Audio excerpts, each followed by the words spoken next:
Soberano Señor y Padre Celestial, gracias por el privilegio que nos das de estar una vez más aquí. Tú, Señor, nos has traído. Tú, Señor, nos has movido hasta este lugar. No hay Dios, ninguna otra fuente de fuerza para nosotros que tú. Ni tenemos, Señor, otra esperanza que tú. Tú eres nuestro guardador, tú eres nuestro libertador, tú eres nuestra fortaleza. Padre, sin tu presencia en nuestra vida, nosotros no podríamos abundar. Gracias por buscarnos, por llamarnos, por salvarnos, por glorificarnos, Señor, conforme como tu palabra lo dice. Todo esto en Cristo Jesús, en su sangre derramada en la cruz del Calvario, en su poder infinito. A ti, oh Señor, sea la gloria y la alabanza en la iglesia y fuera de ella, en todo el universo creado, ahora y para siempre. ¿De qué estuvimos estudiando la vez pasada? ¿Quién me acuerda? De Moisés. De Moisés. ¿Cómo era Moisés? Manso. Increíble. Ese hombre era increíblemente manso. Y Dios le dio esa capacidad después, bueno, un proceso de formación que el hombre tuvo 80 años aprendiendo en segundo, ¿no? Para luego trabajar llevando un pueblo, el pueblo duro de servicio que era Israel. Y Moisés se murió. ¿Sí sabían eso? Bueno, ahora ya Moisés murió, ya murió. Y había que buscar el porque el pueblo quedó ahí y Moisés se fue. Y hoy vamos a hablar del siguiente personaje que tenemos en la escritura con algo extraordinario, y es Josué. Y vamos a estudiar el extraordinario valor de Josué, porque este era un hombre valiente.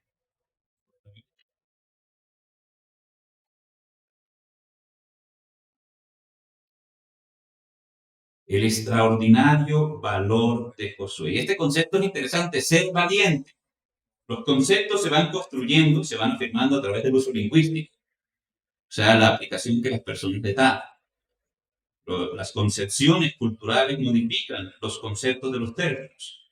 Cuando usted habla de valor, ¿a qué le suena? ¿A qué? ¿A dinero? Ah, de valor, de ser valiente. ¿Qué es ser valiente?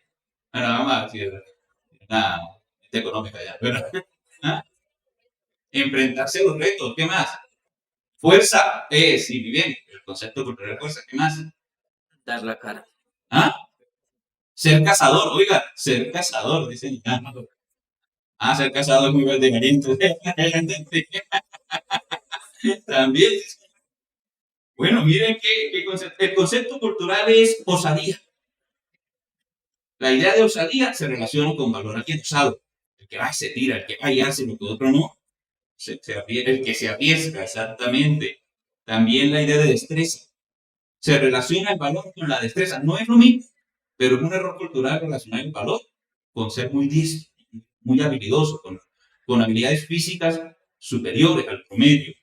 Agresividad también es relacionada con el valor. No es lo mismo, pero la gente piensa que es agresivo, entonces porque es algo valiente. El poder también es relacionado con el valor. Pero el valor se puede conceptualizar de una manera más bíblica, que es lo que precisamente intentamos hacer en estos estudios, acercarnos a la palabra y que nos vaya instruyendo acerca de qué son realmente las cosas. Y entonces, poder llegar a través de este estudio a definir bien el valor y a comprender en qué consiste el valor según la escritura, pues es algo fundamental. Y mejor personaje que este no vamos a encontrar en la Biblia para hablar de valor. Porque constantemente, cuando se trata de esta historia, la Biblia habla del valor de Josué y de ese llamado hecho a Josué para ser valiente, para ser valiente. Ese concepto lo encontramos una y otra vez. Y Josué es eso, como siervo de Moisés, Josué peleó grandes batallas. Aprendió estrategias militares, porque ya saben que Moisés fue formado en Egipto, era un estratega también. Fue guía de Israel en los tiempos de la conquista. Josué le correspondió esta época de las conquistas militares de Israel. Luchó en guerras, en incendios asombrosos, historias que solamente podemos imaginar, que la tenemos ahí en la escritura y el testimonio de la escritura sabemos que es real, pero realmente es algo asombroso. Y lo curioso es que a pesar de que hay historias increíbles de ejércitos cayendo, de gigantes vencidos, de muros derribados, de etcétera, etcétera, los momentos en que la Biblia habla a Josué del valor no son momentos asombrosos de guerra, no son momentos de victoria, sino momentos de calma. Momentos en que la lucha más grande de Josué no era con el enemigo de afuera, sino con algo adentro de él, con algo adentro. Porque el mayor enemigo del valor es nuestro propio corazón, porque la cobardía se maneja es dentro del corazón. No son los peligros de afuera, es el peligro de nuestro propio carácter, de nuestras debilidades naturales. Y curiosamente, cuando la Biblia le habla a Josué de valor, le habla en momentos donde está él y Dios. Vamos a estudiarlo. ¿Cuándo se demuestra el valor entonces? Si no es con una espada, si no es en una batalla, si no es frente al muro de una ciudad intentando conquistarla, ¿dónde se demuestra el valor? Bueno, el valor se demuestra, primero que todo, al momento de uno asumir responsabilidades. Vean, qué curioso, algo tan sencillo. Ya no necesitas una espada para demostrar que es valiente. El valor se demuestra al momento de asumir responsabilidades dadas por Dios. Josué capítulo 1, versículos 1 y 2.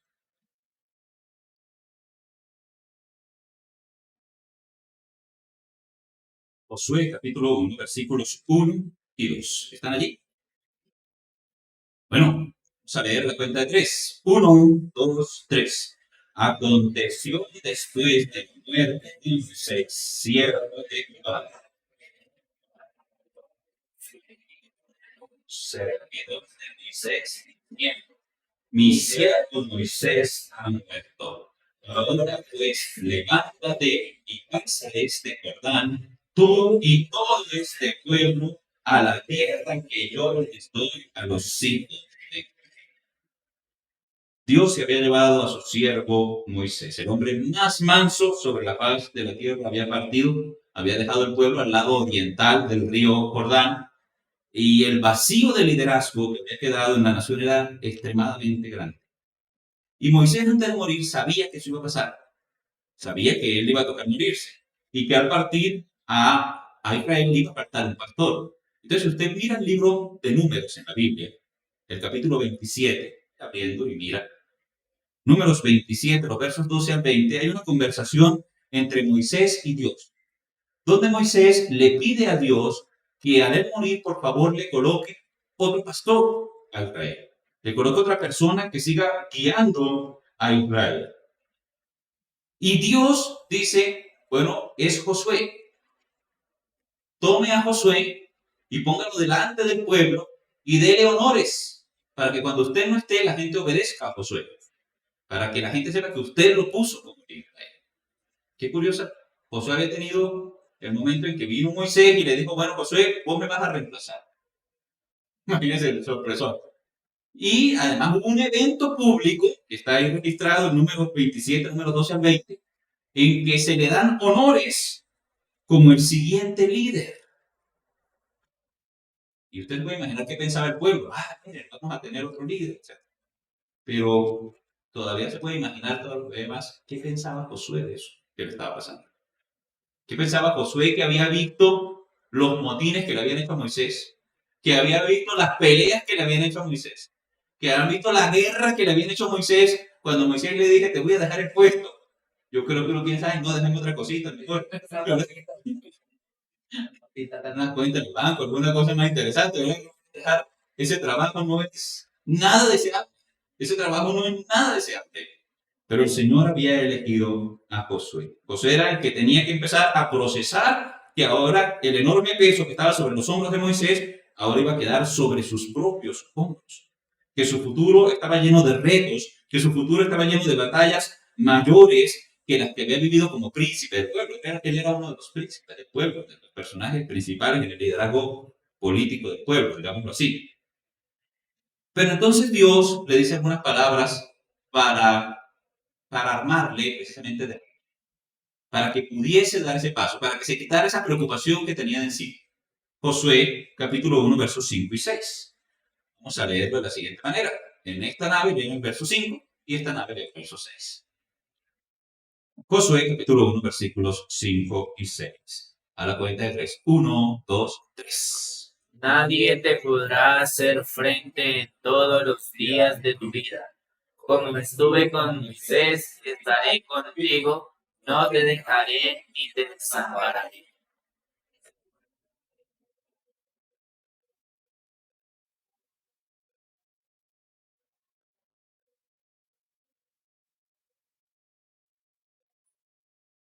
Muy bien. Aquí tuvieron así de la leída, no como en ola. Cogerle el punto.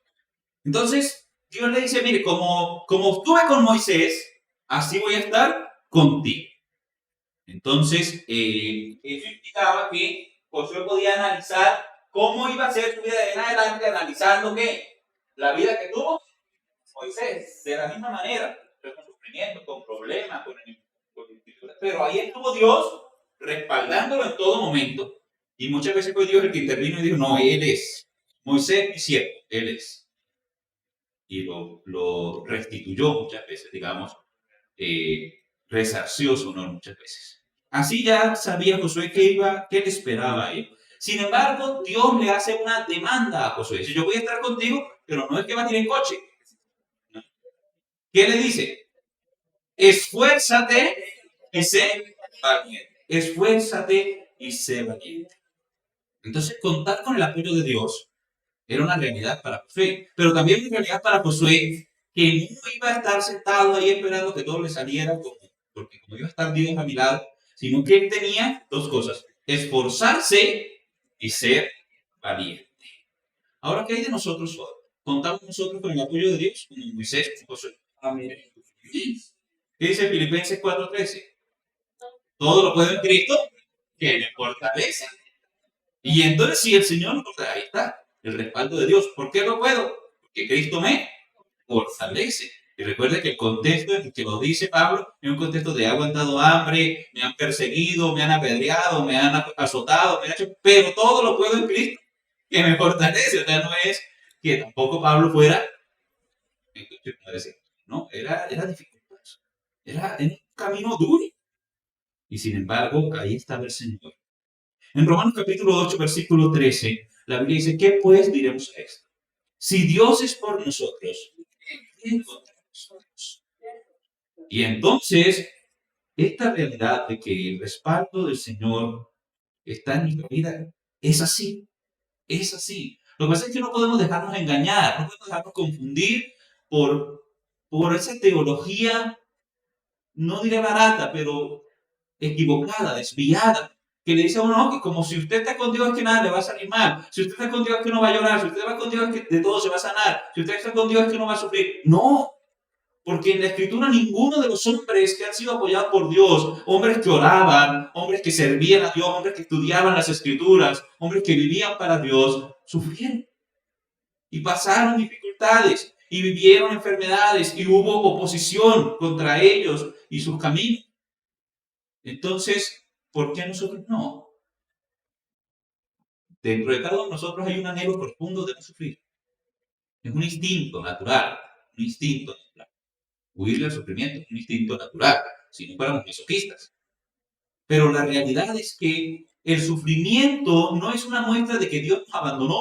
El sufrimiento no es una muestra de que Dios no está en la vida. El sufrimiento no indica que Dios no está presente o que no nos está acompañando. Incluso es muy probable que en el sufrimiento estemos mucho más cerca de Dios que en la holgura del placer, que en la holgura del disfrute, que en la holgura de la abundancia económica.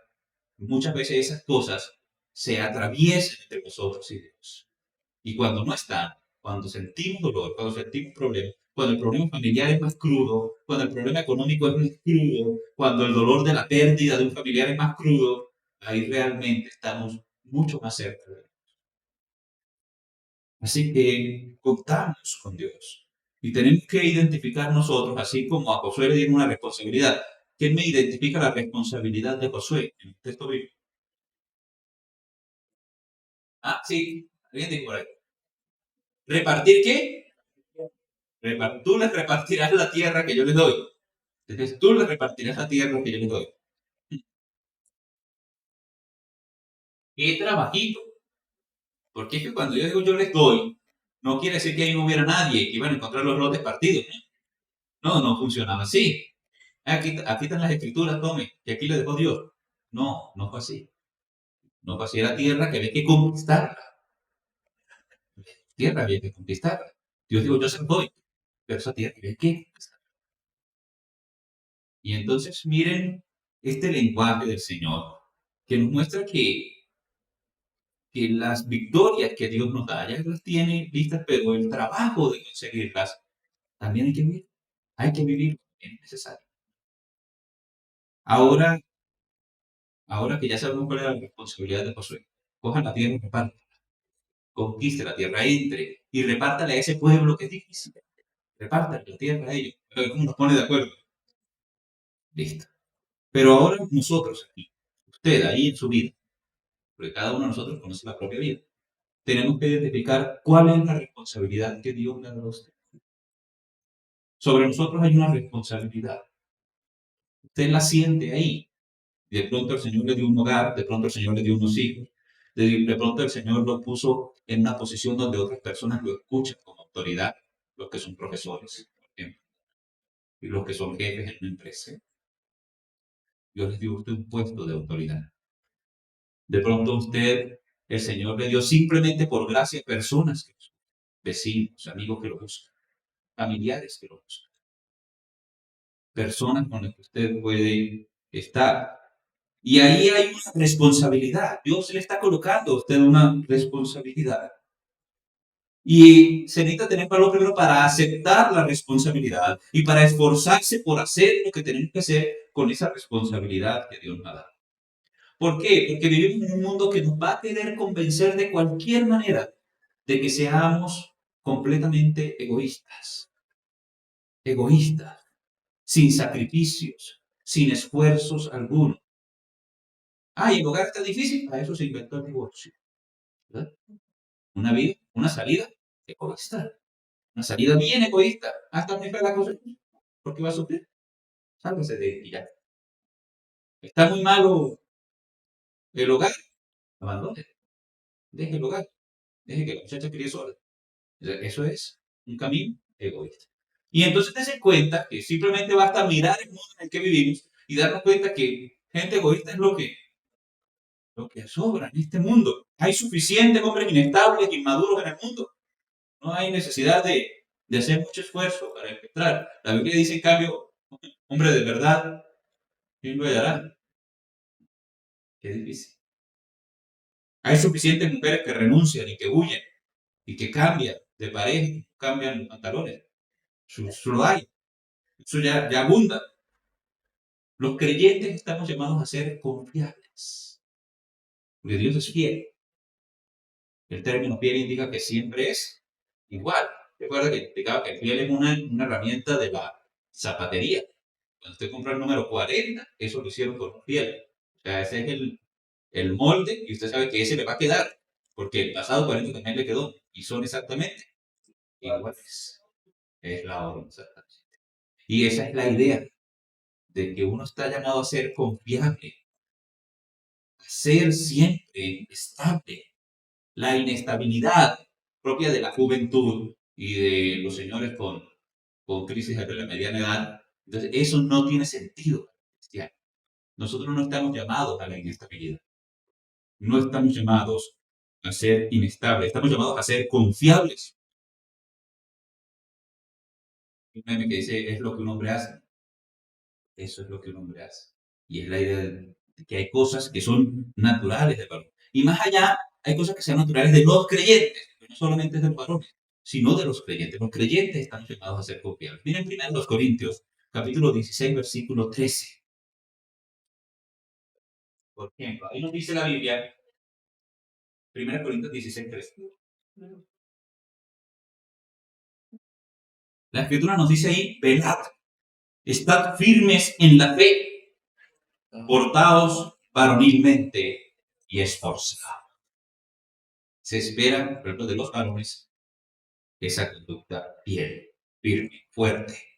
Y por eso habla ahí portados varonilmente. Pero entonces, que es un texto a una iglesia, un texto solamente a los varones, es un texto a la iglesia. O sea, no quiere decir que usted se vista como varón, señor. Lo que está diciendo es simplemente de que hay ciertos atributos que se esperan del varón y que deben ser comunes del cliente. Eso es la firmeza, la fidelidad, el esfuerzo. Y qué importante eso. Porque la Biblia dice que Dios no nos ha dado a nosotros un espíritu de cobardía, sino de poder, de amor y de dominio propio, ¿verdad? En 2 Timoteo 1:7, que nos gusta apuntar. Y entonces, qué importante que realmente entendamos que la cobardía no es parte de la vida creyente, pero que el valor no es pelear, el valor no es gritarle al vecino, el valor no es salir con una espada, porque esas cosas las hizo Josué también, pero ese no era el valor. Eso ya lo sabía hacer Josué. Ahora necesitaba valor para decir, párese delante de ese pueblo y guíe. Vaya, repártales la tierra. Asuma la responsabilidad que yo le doy. Los creyentes tenemos que asumir responsabilidades que Dios nos da. Y para eso necesitamos identificar las responsabilidades que Dios nos da. No le huya a la responsabilidad que Dios le dio en su hogar, con sus hijos, en su trabajo, en su vida personal, en su vida espiritual, en la administración de su propio cuerpo, en la administración de su propia mente. La responsabilidad que Dios nos ha dado en la Escritura, asuma que no es solamente yo soy creyente y al otro día me levanto y puedo salir a predicar. No funciona así. Yo soy creyente, creo en Cristo, pero estoy tan lleno de cosas por cambiar, tan llena de áreas por trabajar en mi vida. ¿Y por qué el Señor no me cambia? Esfuércese y sea, asuma la responsabilidad que usted sabe que tiene para con Dios también. Haga las cosas que le corresponden. Asumir responsabilidades en nuestra vida, en nuestra familia, en nuestra sociedad. Y cuando el miedo nos ataque, hermano, que vamos a tener miedo. Miedo de ver que estamos haciendo lo posible por los hijos de uno y los vemos marchar mal. Miedo de ver que uno está esforzándose por salvar el hogar y las cosas no van bien. Miedo de saber que tengo un montón de responsabilidades económicas y de gente esperando que responda y que no sé dónde va a salir las cosas que uno le da. Miedo de darse cuenta que le llegó un examen médico que le trae una mala noticia y uno empieza a pensar que no le va a alcanzar el tiempo para hacer lo que le tocaba hacer y a uno le da. El miedo es natural. Y el valor no se trata de no sentir miedo. El valor se trata de, a pesar de ese miedo, asumir que tengo responsabilidades y acompañarme del poder, no de mi poder, sino del poder de Dios. Yo estaré contigo. Digo. Isaías 41:10.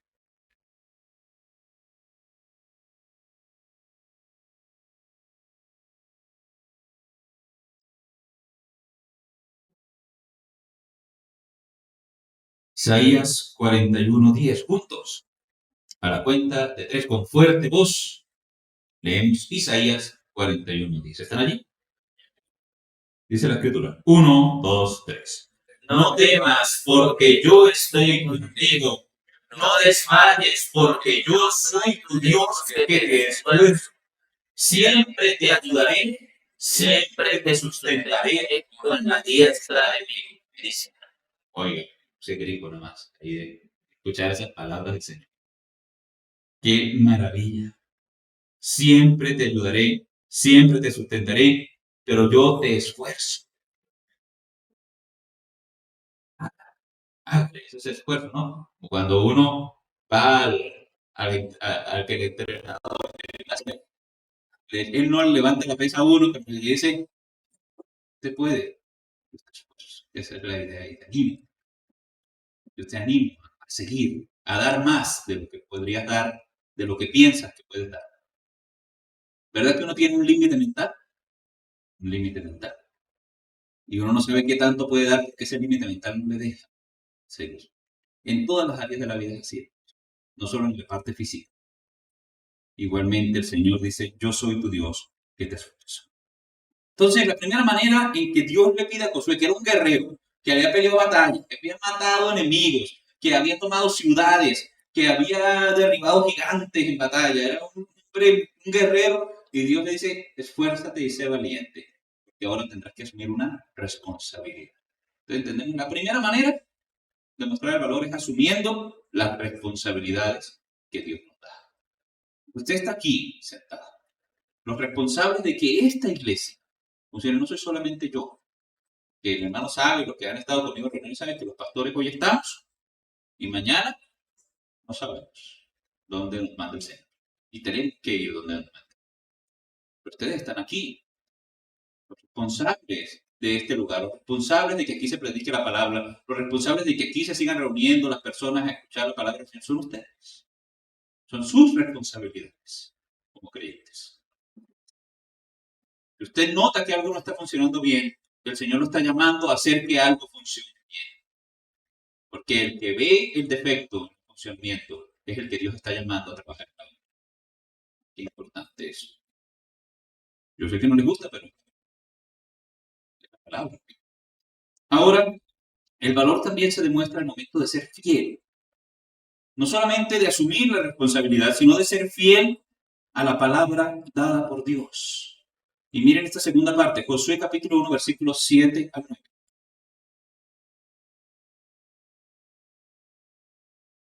Josué 1, 7 al 9.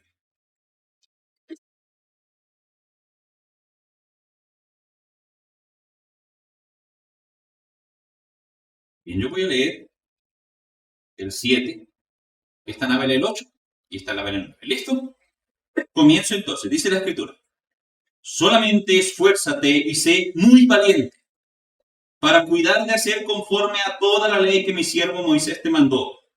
No te apartes de ella ni a diestra ni a siniestra, para que seas prosperado en todas las cosas que emprendas.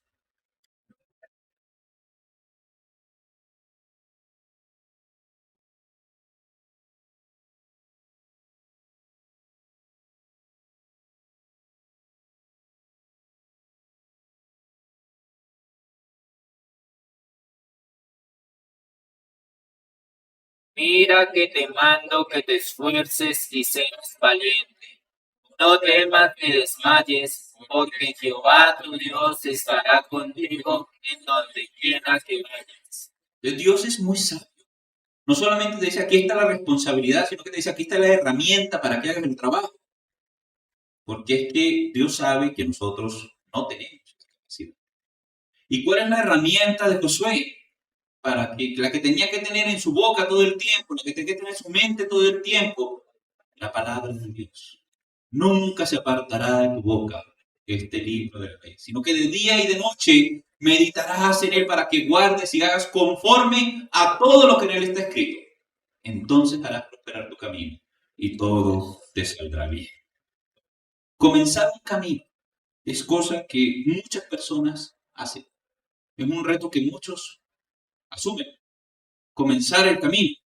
Pero continuar el camino, cuando el camino se hace difícil, es algo que se necesita valor, que se necesita esfuerzo. Ella está, mientras nosotros estamos aquí estudiando la Biblia, Giovanni está corriendo. Media maratón. Son muchísimos los que arrancan la media maratón, muchísimos. Pero los que llegan son muchos menos. Sí, en la mitad hay por ahí una tienda con una fotografía de una Coca-Cola sudorosa y uno ahí quedó con esa sed, ¿verdad? Entonces, y no terminó la carrera. No terminó la carrera. Fácilmente, arrancar, todo el mundo puede. Continuar hasta el final, logra hacerlo. Y entonces ahí está, algo difícil, algo cuando el camino es difícil, se necesita valor, se necesita esfuerzo. Y Dios explicó a Josué que necesitaba conocer y adueñarse de la palabra de Dios para no desviarse, para cumplir cada día con el compromiso de liderar a otros. Y hermanos, es absurdo que alguien crea que se puede vivir la vida cristiana sin estudiar concienzudamente la Biblia. Poniendo un versículo por ahí o escuchando un versículo por allá o viniendo a culto una vez a la semana y creen que van a poder vivir la vida cristiana. No. De día y de noche meditarás en él, dice la ley. De día y de noche meditarás en él. No se apartará de tu boca este libro, de la ley. Las Sagradas Escrituras se tienen que hacer parte de nuestros pensamientos. Se tienen que convertir de tal manera que yo no sé dónde acaba la forma de pensar mía y dónde comienza la palabra de Dios. Así se tiene que volver. Que de tal manera que yo pensaba que yo pensaba así porque que era pensamiento mío. No, era que la palabra de Dios se ha convertido en justificado, se ha moldado, mi mente se ha convertido semejante a la de Cristo. Por el uso de las Escrituras, por el constante contacto con la Biblia. Salmo 119, 12. ¿Con qué limpiará el joven su camino? Pregunta la Escritura. Con guardar tu palabra. Luego dice, con todo mi corazón te he buscado, no me dejes desviarme de tus mandamientos. Y luego este versículo muy conocido, en mi corazón he guardado tus dichos para no pecar contra ti. El creyente que no conoce la voluntad de Dios, o sea que no ha tenido contacto con la Biblia, que no memoriza versículos, que no se graba textos claros de la Escritura en su cabeza, textos clave que le ayuden a defenderse del pecado, de la tentación, que uno tiene tentaciones todos los días, de que me ayuden a callarme cuando debo callar, que me ayuden a evitar que mi corazón se vaya tras cosas de las que no son lícitas. Allí, la Biblia en mi corazón, que me recuerde que estoy fallando cuando estoy fallando. El creyente que no conoce la voluntad de Dios está condenado a confundir sus razonamientos con justicia. Y qué peligro cuando el hombre piensa que su manera de pensar es perfecta, es justa. Está condenado el hombre que no estudia la Biblia, el creyente que no estudia la Biblia, a aceptar los argumentos que el mundo presenta en defensa del pecado. Y por eso que usted ve cristianos de años, cristianos, diciendo, no, pero esas son manifestaciones de amor, eso es normal. Y Dios es amor también, pues esa cosa. ¿Y la Biblia dónde la dejaba? No, eso no es así. El amor es importante, Dios nos llama al amor. Deja de hablar cosas ahí porque te salen y creyendo que es palabra de Dios. Si vas a decir algo, vas a decir Dios dijo, es porque Dios lo dice. ¿Dónde lo sabes? Sí. No porque a uno le parece que así debería pensar Dios, sino porque yo he estado expuesto a la palabra de Dios y la palabra de Dios lo dice y tengo un fundamento sobre el cual decir Dios piensa así, Dios dice así, Dios me llama a vivir así. No es lo que nosotros creemos. Tampoco es la cultura evangélica. Un montón de frases de cajón ahí de la cultura evangélica que no tienen nada que ver con la Biblia. Por eso es que usted escucha creyentes diciendo, ay, Dios dice ayúdate que yo te ayudaré. No lo dice. No lo dice la Biblia. Pero la gente los adopta porque no quieren estudiar realmente la Biblia y les parece que lo que dijo el pastor eso es. Tenga cuidado también con eso. Colosenses 3:16.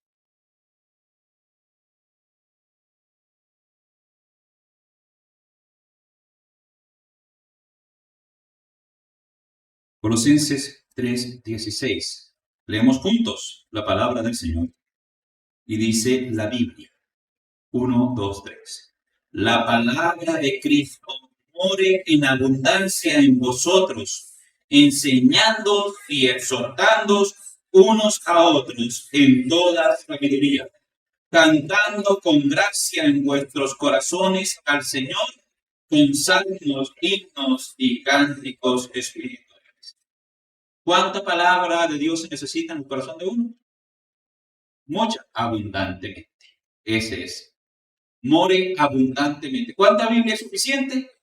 Seguramente la que leemos es poca, porque la Biblia dice abundantemente. ¿Y cuánto tiempo la tengo que dejar ahí? Entonces ahí está la palabra more.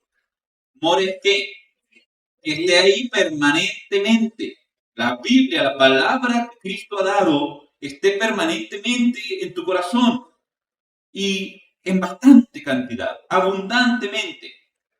Y entonces ahí comienza a ver la práctica de la vida cristiana de manera natural. Usted habla con otro y de la abundancia del corazón habla la boca. Entonces, ¿usted qué va a hacer cuando se encuentre con su hermano? Exhortarlo y enseñar. ¿Qué le va a enseñar a usted si no conoce la Biblia? ¿Ah? Es que importante. Que enseñar no solamente lo debe hacer el pastor, unos a otros, en el diálogo constante, en el recordar qué dice la Biblia, en el analizar juntos qué dice la palabra. En eso hay enseñanza, en eso también hay exhortación, hermano, anímese.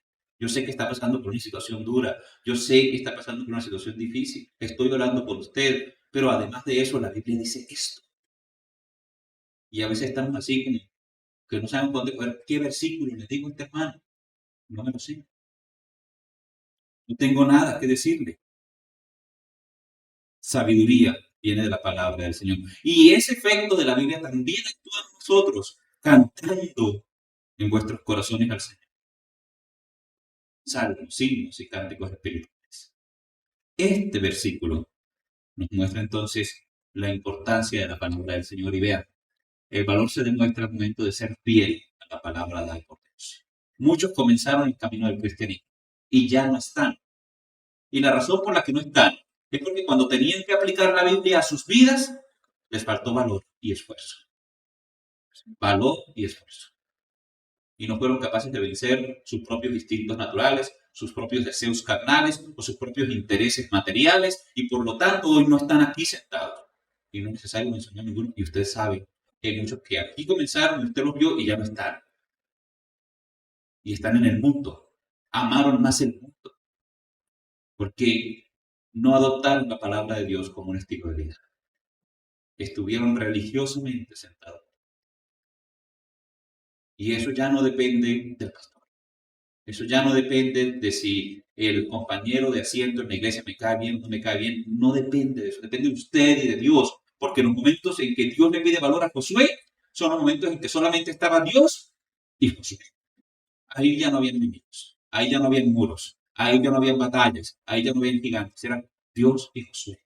Y el gran problema, el mayor enemigo al que enfrentó Josué es el mayor enemigo de nosotros. Nosotros mismos. Nuestro corazón. Nuestro carácter débil a la hora de obedecer al Señor.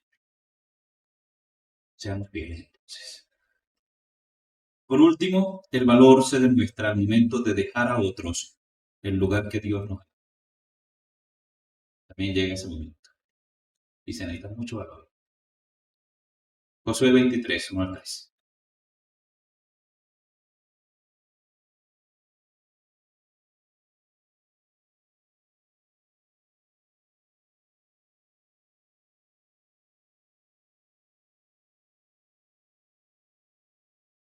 Josué 23, 1 al 3. Leo el primer versículo. El versículo 2 lo leo acá. Y el versículo 3 de este lado. Dice la palabra del Señor. Aconteció muchos días después que Jehová diera reposo a Israel de todos sus enemigos alrededor, que Josué, siendo ya viejo y avanzado en años, Llamó a todo Israel y a sus ancianos, sus príncipes, sus jueces y sus oficiales, y les dijo: yo ya soy viejo y avanzado en años.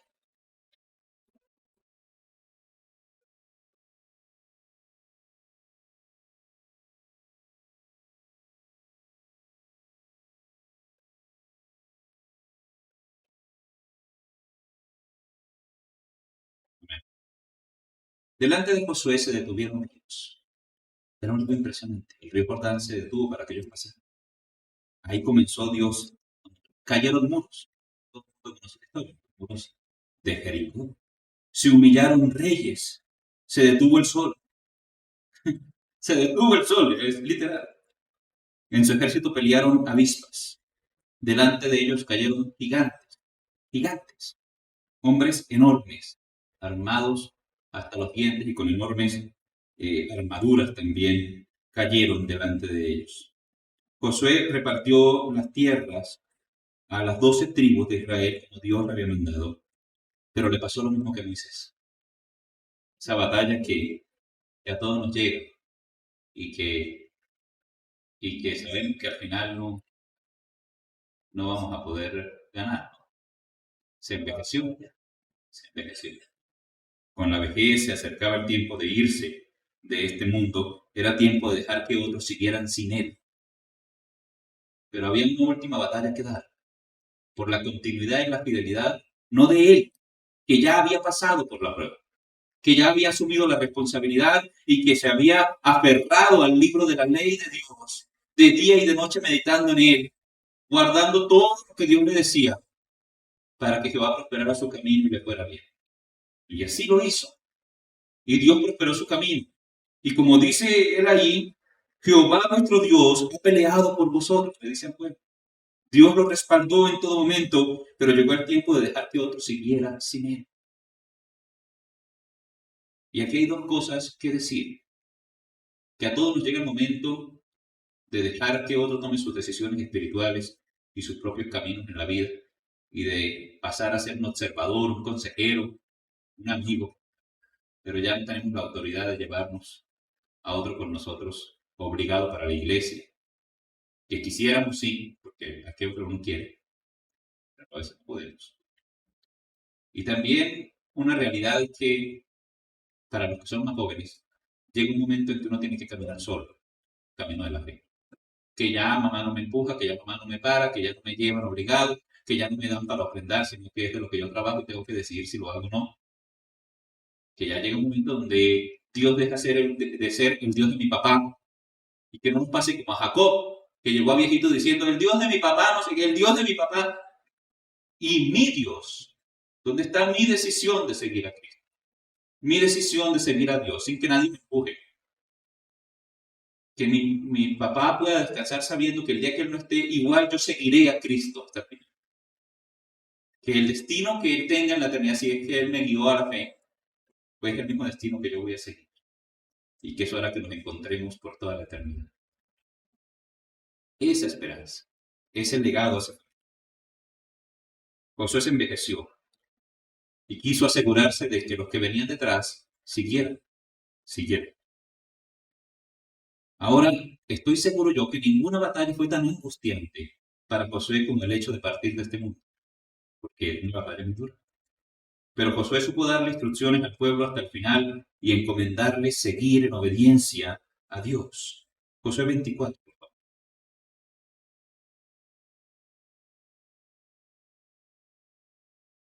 Versos 14 y 15.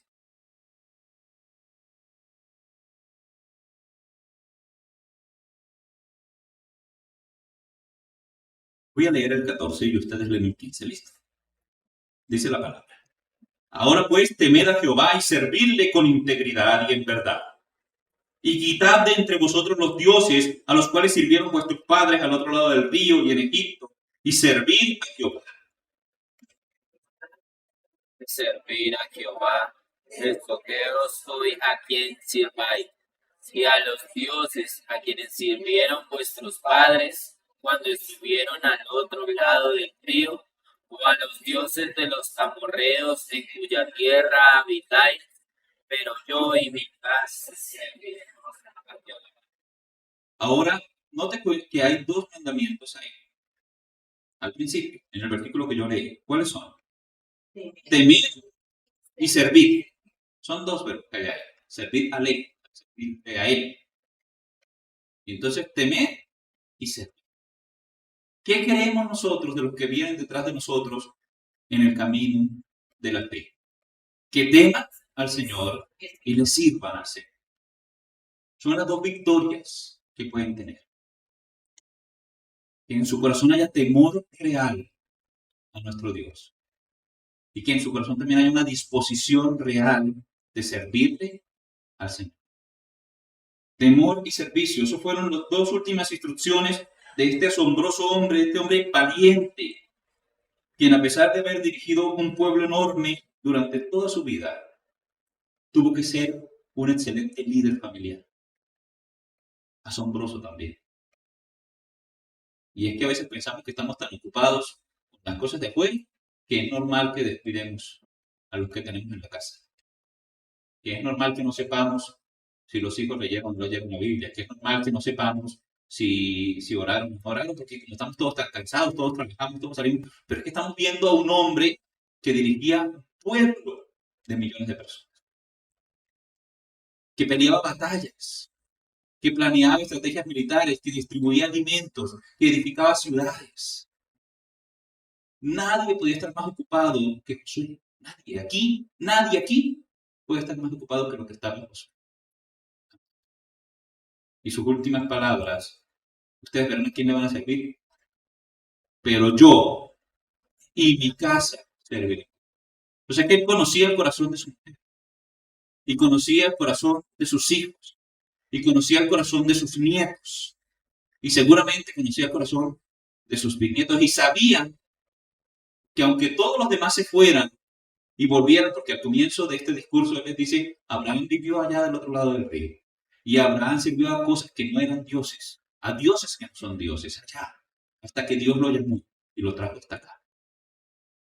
Y por eso les dice, miren a ver si van a servir a los dioses de sus padres en el otro lado del río, o quieren servir a algo más. Pero estoy seguro, les puedo decir, que aunque todos se vayan, que aunque todos sigan su camino, no solo yo, sino también mi casa va a servir a Jehová. Así que había hecho su trabajo conociendo el corazón de cada uno de los miembros de su casa. Y era un viejito que no hablaba solo por él, sino que hablaba por él y por los suyos, y podía decir, yo y mi casa serviremos a Jehová. La razón por la que la lingüística está así, yo y mi casa, es porque así está en el texto original. Y la idea del texto es decir, yo voy delante de mi casa, y por eso sé que ellos también van a seguir. Esfuerzo y valor. ¿Cuánto nos falta? De ambas cosas. El creyente necesita tener valor para hacerse responsable del papel que Dios le ha dado. Necesita ser fiel en lo que Dios le ha mandado. Necesita valor para hacerlo. Y también se necesita valor para dejarle a otros un legado de fe en el Dios verdadero. No sé, bien, gracias.